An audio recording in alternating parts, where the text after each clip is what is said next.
தினமொரு வேத வசனம். பிறந்த நாள் முதலாய் உன் தோளில் சுமந்தீரே.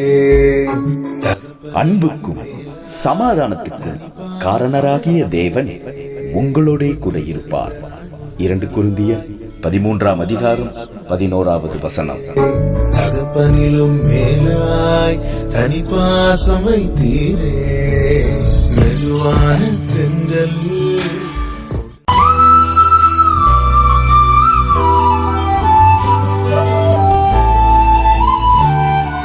கர்த்தர் உங்களையும் உங்கள் குடும்பங்களையும் ஆசீர்வதிப்பார்.